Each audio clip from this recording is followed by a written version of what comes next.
Lucas, capítulo 24, versículo 47 ao 41.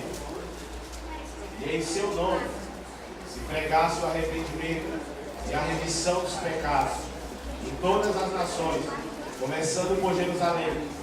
E destas coisas sois vós testemunhas. E eis que sobre vós vos envio a promessa de meu Pai. Ficai, porém, na cidade de Jerusalém, até que do alto sejais revestidos de poder. Podeis assentar. Aleluia, glória Uma promessa, aleluia, Deus, uma promessa do Pai. Jesus agora, aqui no Evangelho de Lucas, fala que enviaria a promessa do Pai, os que permanecessem em Jerusalém. Mas essa promessa do Pai foi feita no Antigo Testamento. E no Antigo Testamento, o Espírito Santo não descia sobre todas as pessoas. Não descia sobre todas as pessoas que acreditavam em Deus. Ele tinha pessoas nas quais ele descia. E aí Deus, vendo isso, faz uma promessa de derramamento do Espírito Santo sem medida sobre toda a carne. Exemplo de pessoas que receberam o Espírito Santo no Antigo Testamento. Capítulo 16, 13 de 1 Samuel. O Espírito Santo desceu sobre Davi. Somente sobre Davi. Capítulo 31, 2, 4 ao Êxodo. O Espírito Santo desceu sobre Oliá e Bezaliel para fazer toda a obra da congregação, da tenda da congregação. Desceu só sobre dois também. O Espírito Santo também escolheu João Batista para ser cheio do Espírito Santo. Capítulo 1, 15 de Lucas. O Espírito Santo escolheu João Batista. Entenda aqui que nem todas as pessoas que acreditavam em Deus recebiam o Espírito Santo. Só agora, essa promessa do Pai.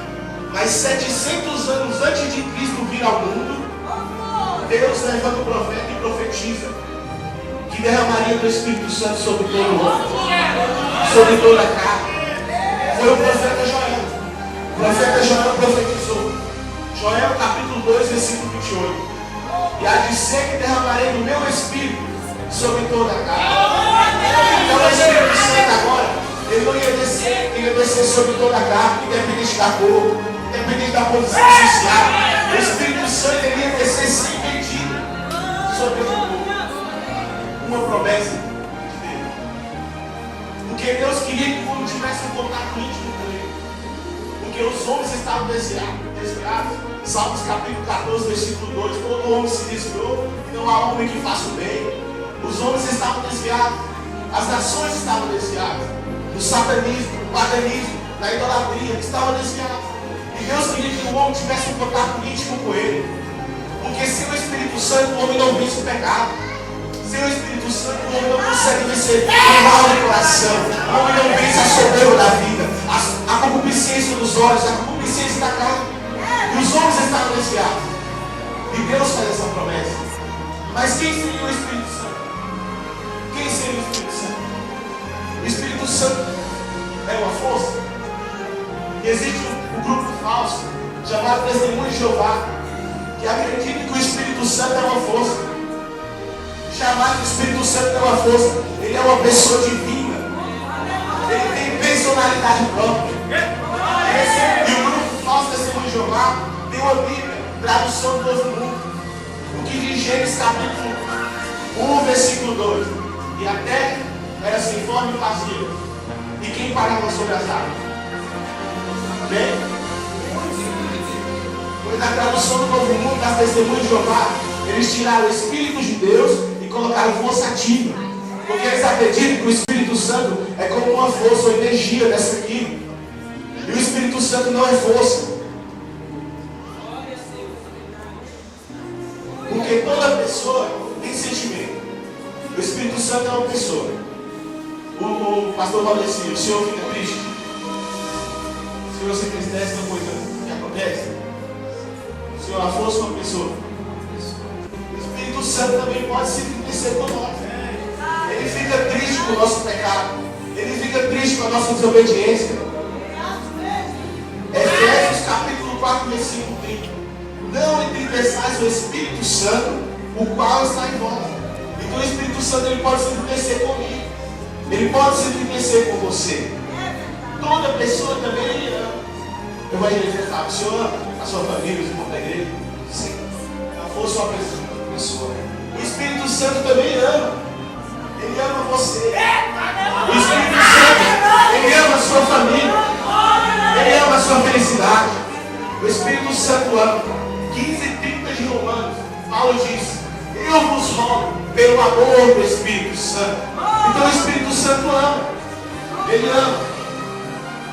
Toda pessoa também chora. Toda pessoa chora. O Espírito Santo também chora. Não é diferente. Romanos, capítulo 8, versículo 26. O Espírito Santo que conhece a nossa debilidade, a nossa fraqueza. Ele intercede por nós com gemidos inexprimíveis. Ele chora tanto, o Espírito Santo, que ele chega a gemer.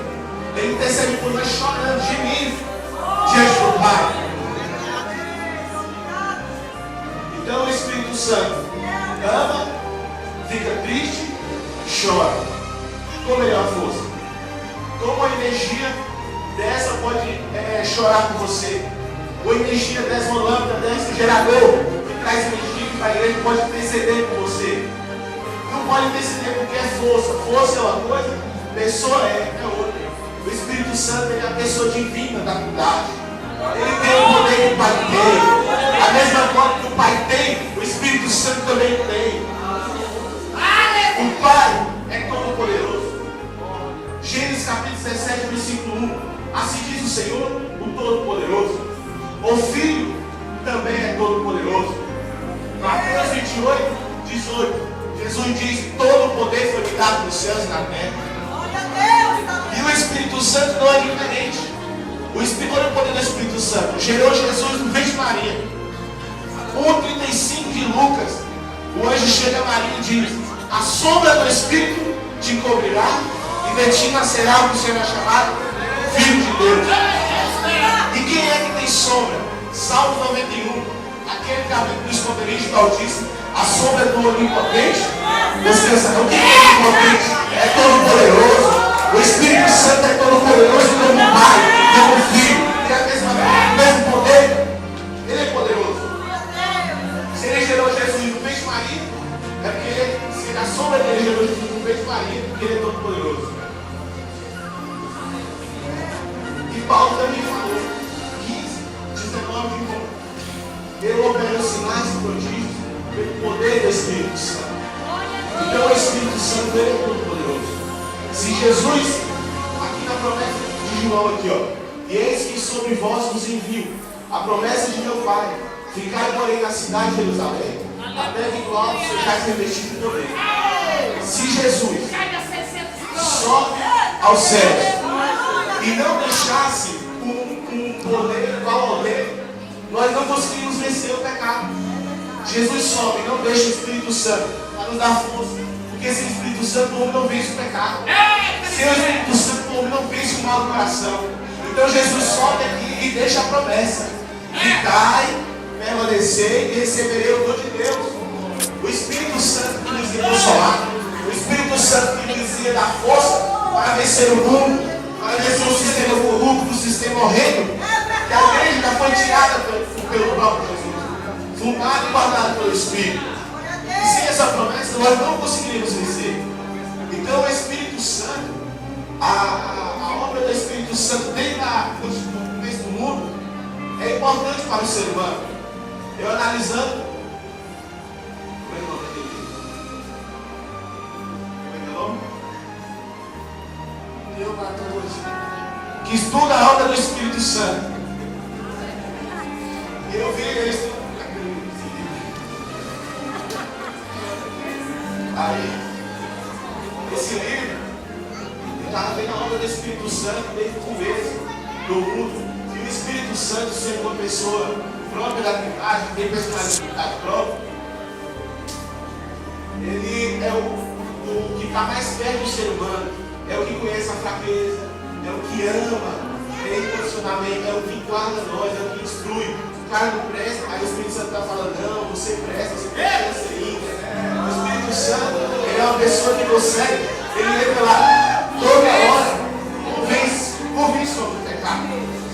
O homem não presta, o homem é terrível, o ser humano é terrível.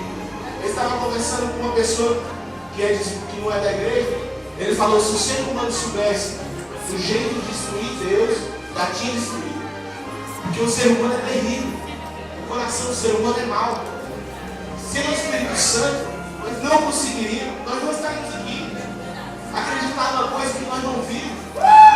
Mas a obra dele é tão importante para nossas vidas que ele convence até nós. O Espírito Santo nos convence até mesmo se a gente perceber aquela consciência do pecado. O Espírito Santo arrepende o homem do pecado. O Espírito Santo é ele que convence nós.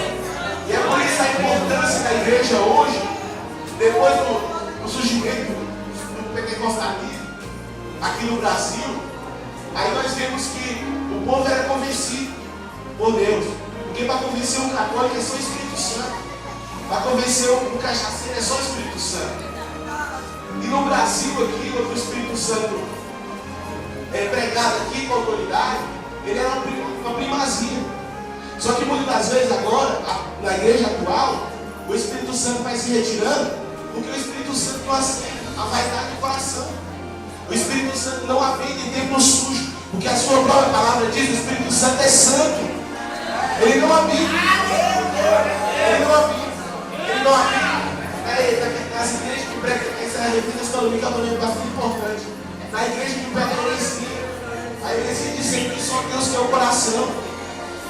Só Deus quer o coração. Tem muitas igrejas pregando que Deus só quer o coração. E isso o Espírito Santo vai afastando. Porque ele também convence, mas ele também não é invasor. A partir do momento que ele tem, se você deixar entrar a palavra da salvação, ele vai convencer cada dia. E aí eu vejo que a igreja atual não tem a mudança, porque não tem o Espírito Santo. Vai agindo a mudança, vai transformando. Hoje é assim, você chega do jeito que está e continua do jeito que está. E aonde está o Espírito Santo nisso? Se o Espírito Santo é que transforma o homem, se não há transformação, como a pessoa abre a boca e diz que tem o Espírito Santo? Se não há mudança de vida, se não há obediência à doutrina da palavra de Deus, a igreja, a diretoria, o corpo eclesiástico, como é que tem o Espírito Santo? No meio de tanta divisão, de reino, como tem o Espírito Santo? Eu fico impressionado com a obra do Espírito Santo nas nossas vidas. O Espírito Santo, ele é poderoso. E nos últimos dias, no tempo do fim agora nós estamos no tempo do fim, ele ainda está para operar nossas vidas. Ele ainda está operando.